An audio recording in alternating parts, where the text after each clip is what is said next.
Voilà, moi c'est un mode que tu peux utiliser, c'est simplement 6e case pour la dernière corde, 4e corde, et 7e case pour la 3e. Moi j'utilise beaucoup ce schéma là. Tu peux compléter cet exercice là en ajoutant les deux doigts. Donc tu vas mettre par exemple sur la 6e case de la 4e corde, 7e case, et ensuite tu reviens sur la 4e corde, tu mets ce doigt là sur la 8e case, et ensuite tu peux même mettre ton petit doigt sur la 9e case. Et ça peut donner un truc comme ça.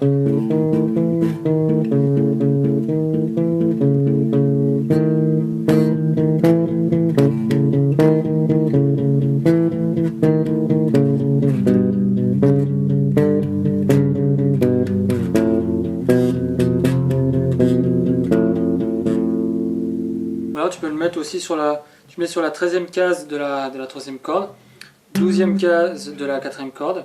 Tu joues les deux cordes avec tes deux doigts comme ça. Ensuite tu refais la même chose, mais avec celui-là, tu vas le mettre sur la 13e case. C'est comme ça. Et ensuite tu redescends, comme ça, tu décales de 2 cases et tu reviens, tu vas tout en bas en fait, tu vois. Ça fait comme ça.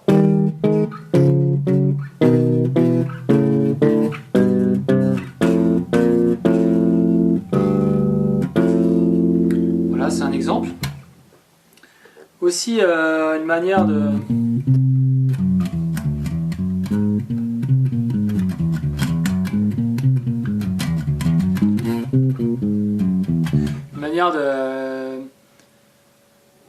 C'est une gamme qui fait la gamme un peu vertige, c'est-à-dire que tu vas la jouer en descendant et en montant en fait.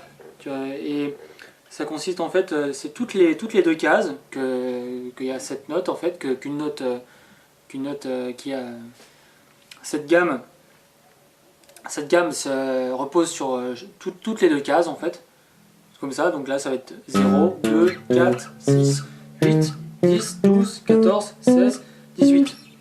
Et donc tu vas te placer simplement sur les cordes du dessous, ça va être la même chose mais décalé d'une case. Donc là ça va pas être comme là je viens de dire 2, 4, 6, ça va être décalé, donc là ça va être 1, 3, 5, 7, 9. Donc voilà, pour une corde ça va être les nombres pairs des cases, et pour la corde du dessous ou la corde du dessus, ça va être les nombres impairs. Ça va donner un effet comme ça.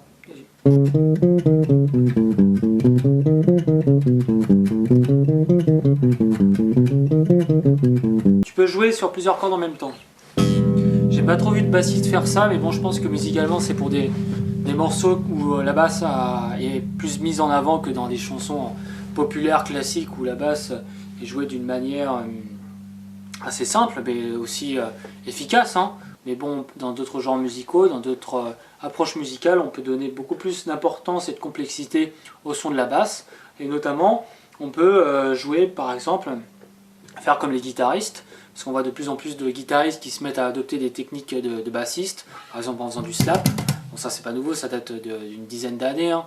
Ça date des 15 dernières années, Buckethead, Christophe Godin, tout ça. Mais aussi, les bassistes peuvent s'approprier des techniques de guitaristes. Et parmi ces techniques, il peut y avoir le finger picking qui consiste à jouer sur une corde basse et en même temps sur une corde aiguë de l'instrument. Pour la basse, ça peut se manifester sous différentes manières. J'ai découvert, enfin, je connais pas de bassiste qui joue comme ça. J'ai appliqué une technique à la guitare que j'ai transposée à la basse. Par exemple, moi, la manière dont je le fais, je vais me placer sur la 3e case de la première corde et la 4e case de la dernière corde. Voilà. Et je vais garder ce schéma là, tu vois. Au même titre que j'aime bien le schéma où je mets par exemple 3e case dernière corde et 4e case 3e corde, comme ça, tu vois. Moi je trouve ça assez humoristique comme manière de jouer, quoi. Donc là, pour ce qui est de jouer sur cette grosse corde et sur la petite corde, troisième case et quatrième case.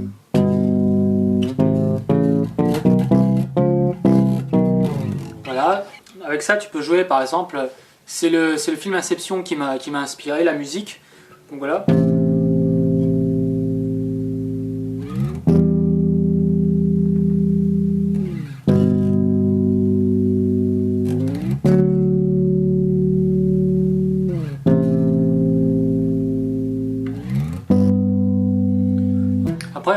Après tu peux le faire en slap, hein.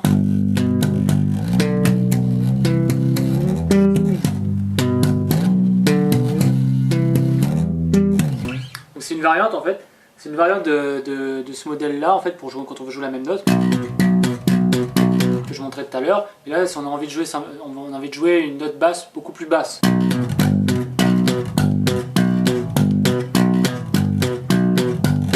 Tu peux jouer à une certaine indépendance en fait, un peu comme de la country, tu vois.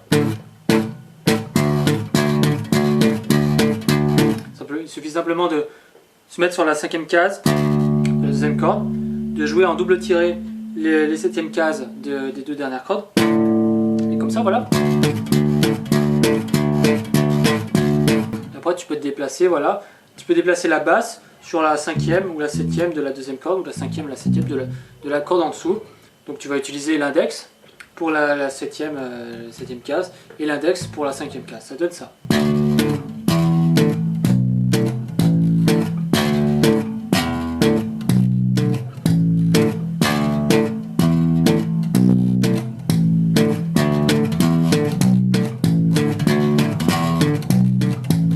Tu pourras le faire en legato, mais bon, j'y arrive pas trop.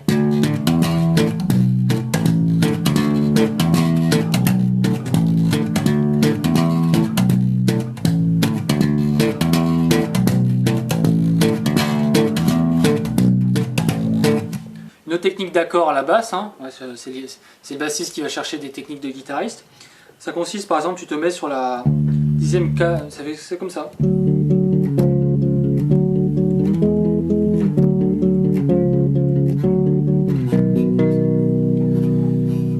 Donc là après tu peux le mettre partout, t'es pas obligé de respecter des gammes, hein. Enfin ça dépend ce que tu recherches en même temps. Tu te mets sur la dixième case de la première corde. Tu te mets sur la 11e case de la quatrième corde, celui-là, tu vois, tu le vois bien, voilà, comme ça. Et ensuite tu rajoutes celui-là sur la corde, 12e case, 3e corde, voilà. Ça fait comme ça. Et ensuite tu fais du finger picking, c'est-à-dire que tu vas jouer en continu les deux cordes aiguës comme ça, avec ces deux doigts-là. C'est une technique à 3 doigts, mais on va pas utiliser ces 3 doigts là, on va utiliser ces 3 doigts là, voilà. Et après tu fais en blanche, tu fais la basse, tu vois.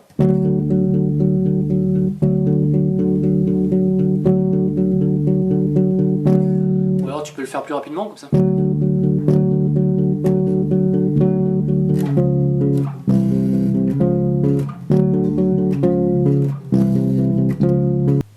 Donc voilà pour cet accord. Tu peux faire un accord où tu vas utiliser les quatre cordes en même temps.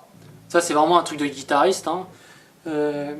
Donc tu vas te mettre sur la 10e case, le même schéma, 10e case pour cette corde là, 11e case pour cette corde là, 12e pour la 3e et 12e pour la 2e. Ça fait comme ça. Là l'index il va ici, ensuite c'est là, ensuite celui-là il va là, et ensuite le petit doigt il va là, sur la 12e de la 3e. Ça fait comme ça.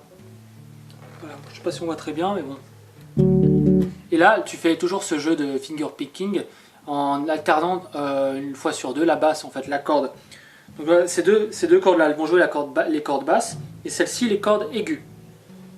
Ça fait comme ça.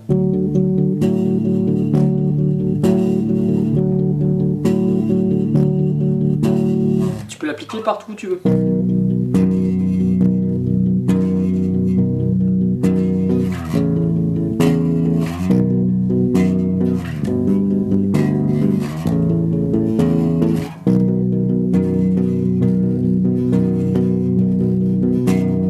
Type d'accord, bon là il faut avoir des gros doigts, ouais, avoir de l'expérience. Donc là c'est une deuxième case, première corde, quatrième case, deuxième corde, C'est comme ça. Ensuite tu mets celui-là, tu le vois bien celui-là, hein, sur la troisième case de la quatrième corde, oui. Et ensuite tu mets le petit doigt sur la cinquième case de la troisième corde. Ça va faire et ensuite tu t'abuses, hein, tu fais exactement, tu fais du finger picking. Ça va donner un ton un peu plus instable, un peu plus dérangé. Il y a un truc qui flotte dans l'air, on n'est pas sûr. Tu vois, une espèce de doute, hein, ça donnait plutôt une couleur sombre par rapport à l'accord précédent.